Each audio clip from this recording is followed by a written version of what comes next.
Hello and welcome to Entirely English. Today we are looking at, well, to quote George Bernard Shaw or Oscar Wilde, both of whom this is attributed to, England and America are two countries separated by the same language. English and American English are supposed to be the same. So why do they feel so completely different? Why do Americans have different words for things that existed in England before they even set sail on the Mayflower? They had words. They had dictionaries. Dictionaries had existed in England for about 150 years before the American settlers left. But apart from words which are native to the country, why did they change other words that were already in the language? Why did they use words like cookie instead of biscuit? So in England or in Britain, biscuit had already been used for centuries. So logically, that's the word the settlers should have used for those small, hard pastries. Biscuit. It's already established. Biscuit is the general term. We have dozens and dozens of different types of biscuit. You go into the supermarket and you see shelves and shelves, a whole range of different biscuits. And cookie is one particular type, this sort of lumpy, crumbly biscuit. That is a cookie. Some people claim that the word cookie was derived from the Dutch word koekje, I think that's the pronunciation, because Dutch settlers brought it to America. But that word koekje means little cake, and biscuits are very different from cakes. As you can see, if you look at the case of McVitie's versus the government tax department, cakes are soft and fluffy generally, biscuits are harder. And the main argument in that court case was that when cakes go stale, they get hard. When biscuits go stale, they get soft. Two different things. So a small cake cookie cannot logically be cookie. Some people say that New England and New York, New Amsterdam as it was, were settled by a large number of Dutch people, so they brought the word with them. But it still doesn't explain it. The English settlers outnumbered them. They would use the word cookie just for one particular type of sweet pastry, perhaps that one that was sold in the Dutch bakeries. So why do they use it generally? Maybe, we're just supposing here. There is no real explanation for most of these words. Maybe they started just buying that one particular type of biscuit. Now, I brought some cookies home. I brought some cookies home, and then I brought these cookies, they're pecan cookies, and maybe it just spread from there. It's a possibility. Doesn't seem logical. But the word biscuit does exist in America. For them, it's a kind of scone, a sweet, doughy bread type thing, which they cover in gravy. When you say biscuits and gravy to an English person, they're like, oh, God, oh, bleh. That's disgusting. But it's a different thing. That possibly derives from the ship's biscuit. In the days when we were sailing the seas, sailors would have a ship's biscuit.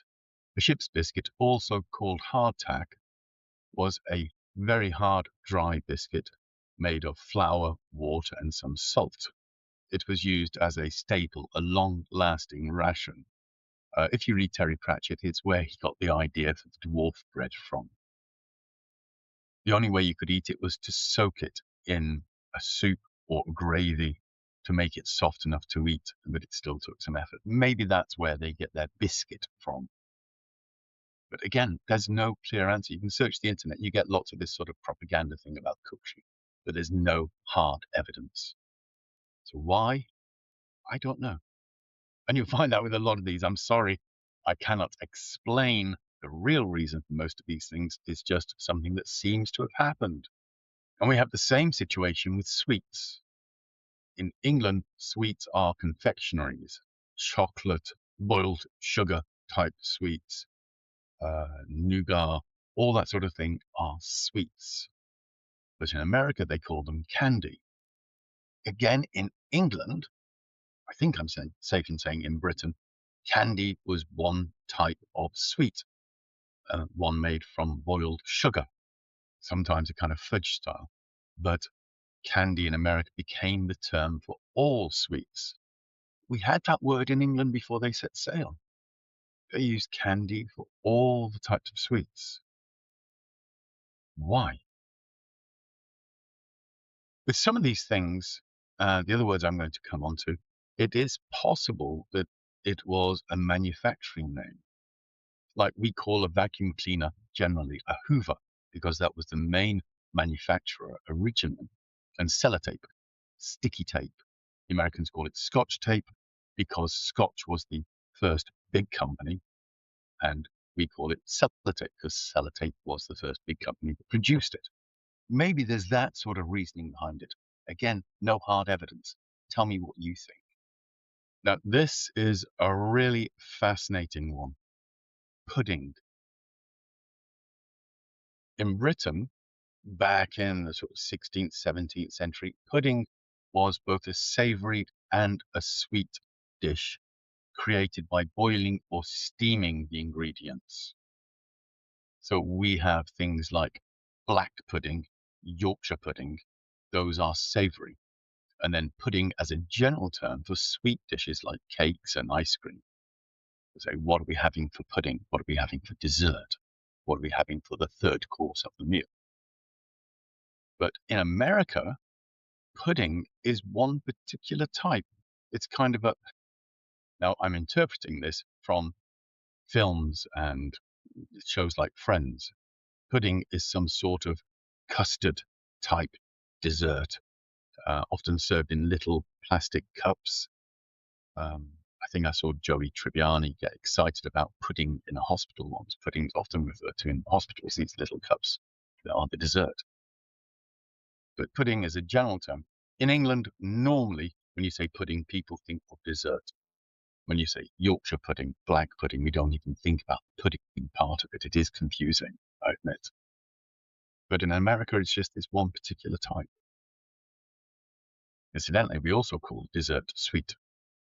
So you have your soup, your main course, and your sweet. Soup, main course, dessert, soup, main course, pudding. Confusing, I know. But I don't understand why this custardy type product became pudding. Unless, again, the first mass sales of it were labeled as pudding.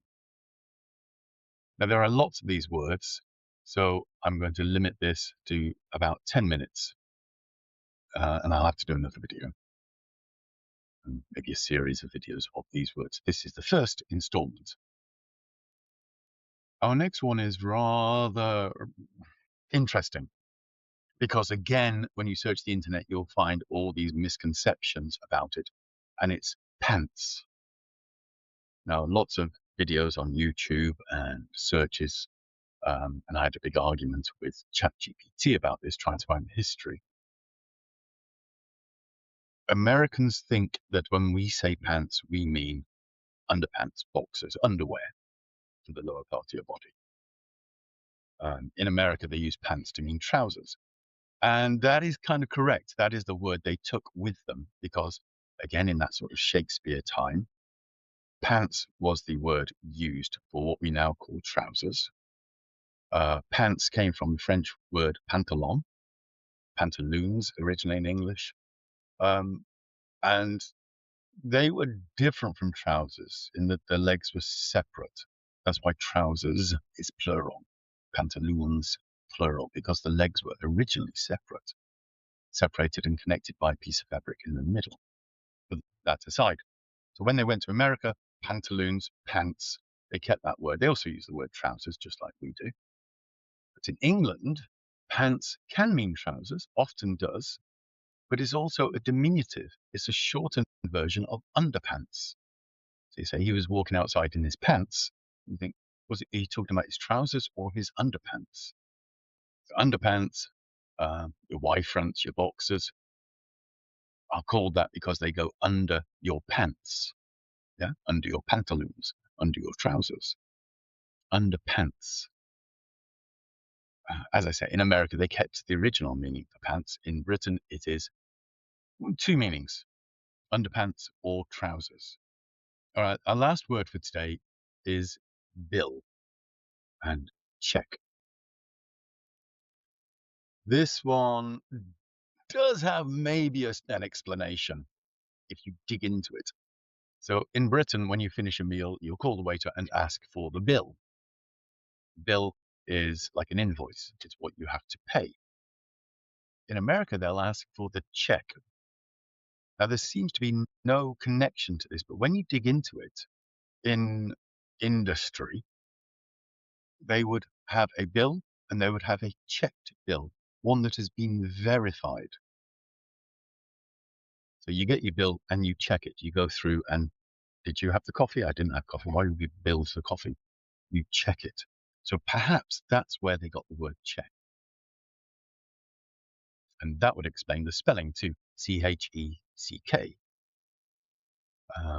You younger viewers won't know this, but before we had the debit card and the credit cards, we had checkbooks. These were little books issued by the bank, and you would write the amount you wanted to pay and you'd sign it, and you'd give that to the shop, and they would send it to the bank, and the bank would give them the money, essentially. That sort of check was spelled Cheque, check. The Americans spell that Check, which, as I say, we had dictionaries. Checks existed hundreds and hundreds of years ago, so they had the proper spelling. But let's not worry about the spelling. That is a completely different monster. Maybe we'll look at it in the future. So bill and check, very possibly from the same origin. Just the Americans chose, like we chose underpants to be pants and trousers. They chose check to mean a checked bill, one that has been checked and double checked. Okay, so we're out of time there. I will stop it. Let me know what you think. If you have any ideas, don't go searching Google for your answers, because you'll just get this propagated mythology of these words. I'd like to know your thoughts. What do you think? So do come back for the next part. I'm going to chop these up into individual shorts as well, just for people who can't sit through 10 minutes of video. And see you again soon. Bye-bye.